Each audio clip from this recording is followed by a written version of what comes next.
এই মুহূর্তের সবথেকে বড় আপডেট, ঘূর্ণিঝড় রেমাল তার ধ্বংসলীলা শুরু করে দিয়েছে পশ্চিমবঙ্গ সহ বাংলাদেশের একাধিক জায়গায়।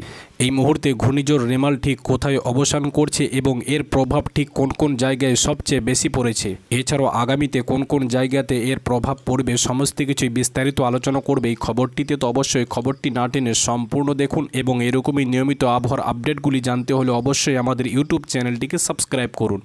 ঘূর্ণিঝড় রেমালের দাপটে লণ্ডভণ্ড পশ্চিমবঙ্গ সহ বাংলাদেশের একাধিক জায়গা। ঘূর্ণিঝড় রেমাল তার ধ্বংসলীলা শুরু করে দিয়েছে।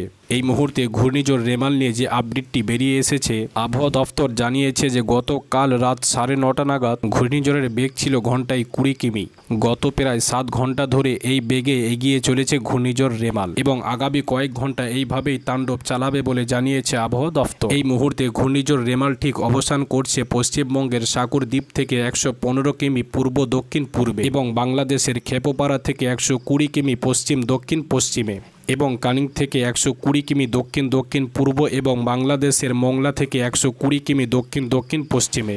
আবহাওয়া দপ্তর জানিয়েছে যে এই ঘূর্ণিঝড় রেমাল পশ্চিম দিকে এগোতে থাকবে এবং পশ্চিমবঙ্গের সাগর এবং বাংলাদেশের খেপোপাড়ার কাছে ভয়ঙ্করভাবে অ্যাটাক করবে এই ঘূর্ণিঝড় রেমাল এবং এই সময় ঝড়ের সর্বোচ্চ বেগ থাকবে প্রায় ঘন্টায় 135 কিমি এবং আবহাওয়া দপ্তর জানিয়েছে যে আগামী কয়েক ঘন্টা উত্তর বঙ্গোপসাগর এবং পশ্চিমবঙ্গ ও বাংলাদেশের উপকূলে এই পরিস্থিতি বজায় থাকবে। এদিকে ঘূর্ণিঝড় রেমালের প্রভাবে উত্তর 24 পরগনা, দক্ষিণ 24 পরগনা এবং পূর্ব মেদিনীপুরে লাল সতর্ক বার্তা জারি করা হয়েছে। এছাড়াও নদিয়া ও মুর্শিদাবাদেও জারি করা হয়েছে লাল সতর্ক বার্তা। অন্যদিকে আজ বীরভূম, পূর্ব বর্ধমান, হুগলি, উত্তর 24 পরগনা, দক্ষিণ 24 পরগনা, কলকাতা ও হাওড়ার কোনো জায়গায় ভারী থেকে অতি ভারী বৃষ্টিপাত হবে, যে কারণে এই সমস্ত জেলাগুলিতে কমলা সতর্ক বার্তা জারি করা হয়েছে আবহাওয়া দপ্তরের তরফ থেকে।